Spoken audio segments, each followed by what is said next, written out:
The clock isn't just ticking anymore, it's screaming. We are officially in the 11th hour of a standoff that could literally ground the 2026 season before it even takes flight. The league just dropped a March 10th drop-dead date, giving both sides less than 2 weeks to figure out a future that actually works, or we're looking at a total blackout. This isn't just about billionaire owners versus millionaire players. This is about a league that is finally making real money for the first time in history and has no idea how to split the check.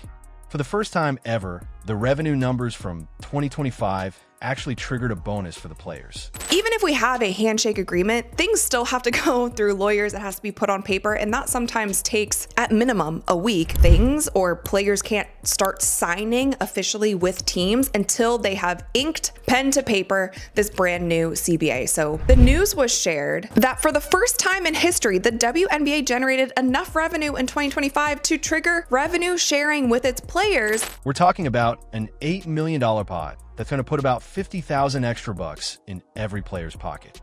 Now, on the surface, that looks like a massive win. It's proof the momentum is real. But if you look closer, the timing of this announcement is incredibly calculated. That a term sheet for a new CBA ought to be completed by March 10th for the 2026 schedule not to be impacted. And essentially saying, like, we are reaching the 11th hour. He said at that time that he wasn't ready to set a drop dead date, but now the league has dropped a drop dead date. Still have 3 drafts to do, 2 expansion team drafts, and then obviously the WNBA draft. And then you have over 100 players who are free agents. So the league waits until the players get a taste of that revenue sharing bonus, and then immediately slaps them with a deadline that says, sign the deal now or watch the whole season crumble.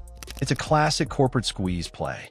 They want the players to be too afraid of losing this newfound momentum to hold out for what they actually deserve. And what they deserve is where the fire really starts. The players are looking for a gross revenue sharing model, meaning they want a piece of every dollar that comes through the door before the league starts subtracting expenses. The league, on the other hand, is holding firm on a net revenue model, basically saying, we'll pay you after we pay ourselves. It's a fundamental philosophical war. One side wants a partnership. The other side wants to keep the players in a box. in $8 million, if you do the math, that's about $50K per player, which is a pretty sweet bonus for these players. This is very good news for the league. It means that the league is growing. It means that the momentum that we have all seeing has translated into money in WNBA history, that they have triggered this revenue sharing model. The gap between these two worlds is staggering. The league is offering a $5.6 million salary cap per team.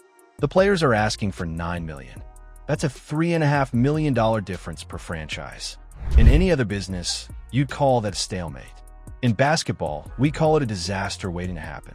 The league claims the players' demands would cause hundreds of millions in losses, effectively burning the house down to keep the players warm.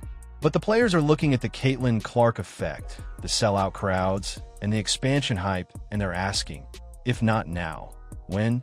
Speaking of the Caitlin Clark effect, let's be real, 2025 was just a trailer. We had a season where the biggest star in the world wasn't even healthy for half the games, and they still hit revenue benchmarks they've never touched in 30 years. Now imagine 2026.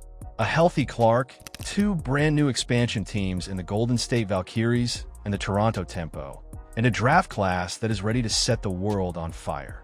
The potential for this league to explode is right there, but we are currently watching the people in charge play a game of chicken with the fuse. Even if a handshake deal happens by March 10th, the logistical nightmare is just beginning.